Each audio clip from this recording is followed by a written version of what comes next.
Hello दोस्तों, welcome to ICM channel. आज हमसे डिस्कस करने वाले हैं सिर्फ एक स्टॉक के बारे में जिसका नाम है ट्राइडेंट। अब देखो, टॉपिक हमारा क्या है आज का। पहला यहाँ पे है, हम लोग डिस्कस करेंगे फंडामेंटल, फिर हम लोग बात करेंगे इसका टेक्निकल के बारे में, क्योंकि देखो यहाँ पे टेक्निकल जानते हो कि एक इम्पॉर्टेंट रोल आपका होता है यदि आप जो स्टॉक को शॉर्ट टर्म के लिए यहाँ पे बाय करने के लिए सोच रहे हो तो ठीक है।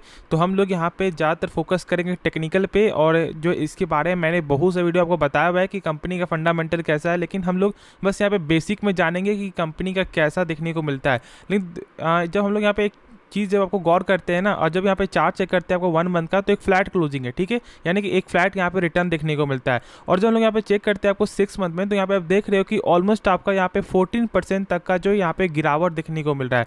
और जब हम लोग यहाँ पे चेक करते हैं आपको 1 साल का, तो यहाँ पे क्या देखने को मिलता है, ऑलमोस्ट आपका 30% तक का जो यहाँ पे आपको गिरावट यहाँ पे हो चुका है। अब देखो यहाँ पे 5 साल रिटर्न क्या देखने को मिलता है, 454% का रिटर्न है। अब ऐसा यहाँ पे क्यों हो रहा है? देखो, कोई भी स्टॉक में यहाँ पे पेशेंस रखना बहुत ज़्यादा ही जरूरी है। यदि आप पेशेंस नहीं रख रहे हो तो फिर आपको यहाँ पे जो है ना, स्टॉक मार्केट में पैसा यहाँ पे आपको डूब जाएगा, ठीक है। या फिर आप यहाँ पे क्या करोगे कि जो स्टॉक अच्छा है उसके बाद भी आप वहाँ पे होल्ड करके नहीं चल पाओगे, क्योंकि आप में जो है लैक ऑफ कॉन्फिडेंस है और लैक ऑफ नॉलेज है। तो इसलिए मैं बोलता हूँ कि आपको नॉलेज पे सबसे पहले फोकस करना है, उसके बाद ही यहाँ पे पैसा बनेगा। अब यहाँ पे एक चीज़ चार्ट को यहाँ पे आपको समझना है, ठीक है। यहाँ पे साफ तौर से क्या देखने को मिलता है कि ऑलमोस्ट आपका 2020 तक की जो इसका कुछ भी यहाँ पे वैल्यू नहीं था, ठीक है, प्राइस यहाँ पे कुछ भी नहीं था, लेकिन उसके बाद क्या देखने को मिलता है, एक शानदार रैली।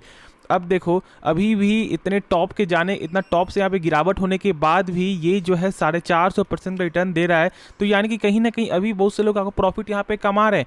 तो यही मेरा आपको मानना होगा कि देखो, कंपनी खराब है या फिर नहीं, ये तो हम लोग आपको चेक करेंगे फंडामेंटल के देखने के बाद, लेकिन अभी फिलहाल आपको पेशेंस रखना बहुत ज़्यादा ही ज़रूरी है। और फिर हम लोग इस वीडियो में आपको टेक्निकल भी जानेंगे, तो आपको सही से क्लियर हो जाएगा कि क्या करना अभी सही रहेगा शॉर्ट टर्म पर्पज़ के लिए भी और आपका लॉन्ग टर्म पर्पज़ के लिए भी। तो स्टार्ट करते हैं और डिस्कस करते हैं यहाँ पे सही से, और जानते हैं इसका कुछ बेसिक फंडामेंटल।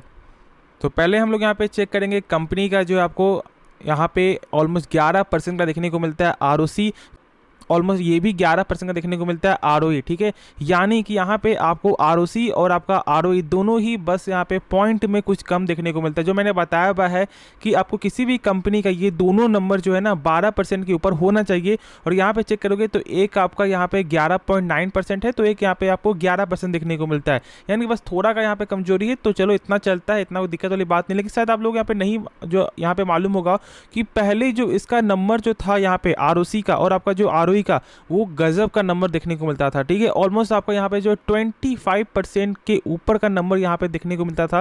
लेकिन अभी इस बार का नंबर जो है कुछ खास देखने को मिला नहीं, बहुत ज़्यादा ही कमजोरी है नंबर में, और इसलिए कहीं ना कहीं इतना ज़्यादा गिरावट देखने को मिलता है। अब देखो, एक चीज़ हम लोग चेक करते हैं यहाँ पे डेप्ट। तो डेप्ट यहाँ पे आपको जो ये आंकड़ा 1 से कम होना चाहिए, और यहाँ पे एक से कम भी है, ठीक है। लेकिन अब जो मैंने एक चीज़ आपको बताया हुआ शुरू से कि ये 1 से कम होने के बाद भी हम लोग जो चेक करते हैं इंटरेस्ट कवरेज रेशियो।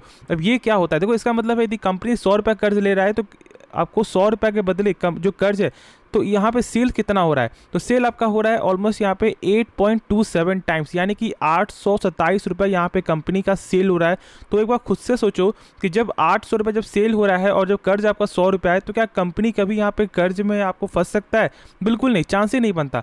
अब देखो, यहाँ पे बहुत से लोग शायद आपको ऐसा लग रहा होगा कि चलो फिर यहाँ पे जब ये 1 से कम है यानी कि आपको ये नंबर सही ही होगा। ऐसा बिल्कुल नहीं है। यदि आप चेक करोगे यहाँ पे आपको नायका में, ठीक है, तो नायका का ये जो आंकड़ा आपका 1 से कम होने के बाद भी जो है इंटरेस्ट जो कवरेज रेशियो है ना, वो यहाँ पे मात्र 1.5 गुना है। यानी कि यदि कंपनी मान लो 100 रुपये कर्ज ले रहा है तो कंपनी का सेल आपका हो रहा है 150 रुपया। तो खुद से एक बार सोच लो कि क्या यहाँ पे चांस बन सकता है फॉर द फ्यूचर कर्ज में कुछ फंसने लायक?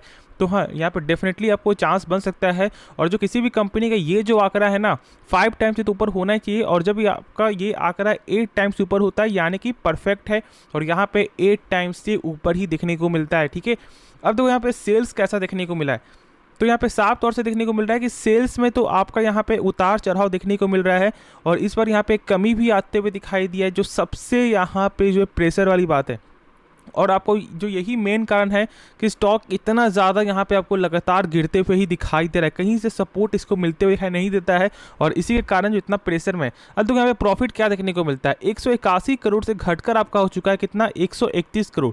अब देखो सेल्स में भी कमी है, प्रॉफिट में भी कमी है, और तो प्लस यहाँ पे आपको जो हेल्प भी नहीं मिल रहा है। तो इसलिए आपको एक चीज़ समझना है ना कि आपको जो फंडामेंटल के वाइज से स्टॉक में बहुत ज़्यादा ही कमजोरी फिलहाल देखने को मिल रहा है। ठीक है, ये चीज़ आपको अभी समझना है। ठीक है, हम लोग यहाँ पे अंत पर जो डिस्कस करेंगे कि क्या करना चाहिए। फिर देखो यहाँ पे टोटल क्या है, यहाँ पे आपको जो एसेट आपको लगातार गेन होते हुए दिखाई दे रहा है। तो देखो यहाँ पे टोटल एसेट आपको लगातार बढ़ रहा है। ठीक है, लेकिन बीच में यहाँ पे कमी भी आपको होते हुए दिखाई दिया था यदि हम लोग यहाँ पे चेक करें तो। और वो इसका वजह क्या जानते हो कि इनका एक फैक्ट्री में आपको जो है जहाँ तक मुझे आपको याद है कि कुछ ज़्यादा आपको दिक्कत हो गया था। इनके फैक्ट करते हैं कंपनी का कैश फ्लो क्या देखने को मिल रहा है। ठीक है, अब ये कैश फ्लो क्या होता है? कैश फ्लो का मतलब है कि जो कंपनी सामान बेच रही है क्या उसका पैसा जो रिटर्न आ रहा है, और चेक करने का क्या तरीका होता है, इस नंबर को देखना है। कितना यहाँ पे 1426 करोड़ यानी कि 1426 करोड़ है, और इस नंबर से कम होना चाहिए टोटल प्रॉफिट। और जब हम लोग यहाँ पे चेक आपको करते हैं कि यहाँ पे क्या नंबर देखने को मिल रहा है, तो आप देख सकते हो कि 442 करोड़ यानी कि कंपनी का कैश फ्लो आपका पॉजिटिव है, जो 25% तक आपको रोल जो है निभाता है किसी भी फंडामेंटल में। अब देखो यहाँ पे इसका मतलब है कि जो सामान बिक रहा है ना उसका पैसा भी रिटर्न आपको आते हुए दिखाई दे रहा है, जो सही होता है। क्योंकि बहुत सारे कंपनी का ऐसा होता है कि सेल्स तो लगातार बढ़ता है लेकिन कंपनी का जो कैश फ्लो यहाँ पे सही नहीं होता है। देखो कैश फ्लो आपको जो है ना दो सेक्टर में चेक नहीं करना है। पहला यहाँ पे आपको फाइनेंस का और दूसरा यहाँ पे आपको बैंकिंग का। ठीक है, ये दोनों सेक्टर में आपको चेक नहीं करना है, और यदि आप ऐसा चेक करोगे तो फिर आप बोलोगे कि यार वो स्टॉक ही खराब है। ठीक है, तो ये जरूर से आपको जो है समझना है।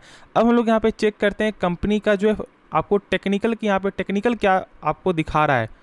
तो पहले देखो कि यहाँ पे जो सपोर्ट जो बन रहा है ना वो है यहाँ पे 31.5 का। ठीक है, फिर देखो यहाँ पे आपको जो रेजिस्टेंस जो है वो यहाँ पे 35 रुपये का। ये दोनों चीज़ आप लोग यहाँ पे देख लिए। ठीक है, अब हम लोग यहाँ पे जानते हैं कि क्या करना सही रहेगा।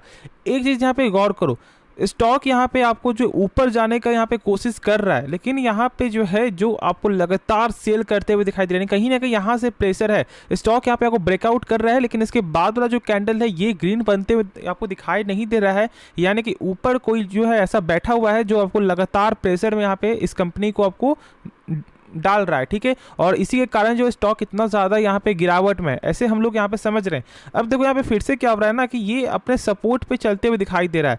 अब देखो यहाँ पे आपको जो पॉसिबिलिटी क्या समझ रहे हो जानते हो, स्टॉक यदि आपको ब्रेकआउट यहाँ पे करना रहता ना तो यहाँ पे अब तक आपको ब्रेकआउट ये कर देता। ठीक है, जैसे आप लोग यहाँ पे चेक कर रहे हो बार बार यहाँ पे जो है आपको सेलर यहाँ पे सेल करते हुए दिखाई दे रहे हैं। तो क्या करना सही रहेगा, देखो समझो अभी फिलहाल मेरे हिसाब से आपको वेट करना चाहिए। ठीक है, वेट करके चलो, क्योंकि देखो अभी ये सपोर्ट के करीब है, तो ऐसा हो सकता है कि यदि ये सपोर्ट आपको ब्रेकआउट यहाँ पे हो जाए, क्योंकि यहाँ पे जो सेलर आपको जो दबाव कर रहे हैं, तो फिर इसका लेवल यहाँ पे आपको नीचे देखने को मिल सकता है। तो फिर हम लोग उस समय आपको ट्रेड करेंगे। ठीक है, उस समय हम लोग यहाँ पे बाई करेंगे for the short term purpose के लिए, लेकिन अभी वेट करना चाहिए। और हम लोग आपको ऊपर के लेवल पे तब बाई करेंगे जब आपको ये आपको लाइन तो आपको ब्रेकआउट हुई, और साथ साथ जो यहाँ पे एक आपको ग्रीन कैंडल भी बनते हुए दिखाई दे, यानी कि ब्रेकआउट तो हुआ, और साथ साथ जो मुझे यहाँ पे आपको जो कंफर्मेशन भी आपको चाहिए कि हाँ अब ये स्टॉक आपको तैयार हो चुका है फॉर द यहाँ पे आपको हायर प्राइस के लिए, तो फिर हम लोग ऊपर ट्रेड करेंगे। अभी ज़्यादा ही मामला भी थोड़ा आपको बीच में फंसा हुआ है, तो हम लोग अभी आपको वेट करके चलेंगे। ये चीज़ को आप जरूर से फॉलो कर सकते हो, लेकिन खुद से एक बार आपको रिसर्च करना है, जानना है, समझना, उसके बाद ही कोई डिसीजन लो। अब देखो लॉन्ग टर्म पर्पस के लिए नंबर सही आते हुए दिखाई नहीं दिया है, तो मेरे हिसाब से अभी आपको वेट करना चाहिए, क्योंकि यहाँ पे टेक्निकल भी आपको वेट करने का ही सलाह दे रहा है, और उसके बाद ही हम लोग जब इसका टेक्निकल भी आपको बुलिश होगा तो फिर हम लोग यहाँ पे लॉन्ग टर्म के लिए भी सोचेंगे। तो लॉन्ग टर्म के लिए कंपनी तो सही है, लेकिन अभी इस बार जो नंबर है ना वो बहुत ज़्यादा ही खराब देखने को मिला है, इसलिए लोग अभी यहाँ पे डर रहे हैं, और हम लोग भी यहाँ पे आपको डरेंगे और वेट करके चलेंगे। ठीक है, तो चलो फिर अब हम आपको इस वीडियो में आपको बहुत कुछ जो सीखने को मिल गया होगा, तो आप इस वीडियो को लाइक कर सकते हो और इस चैनल को सब्सक्राइब करना। तो मिलते हैं नेक्स्ट वीडियो में, तो तब तक के लिए धन्यवाद।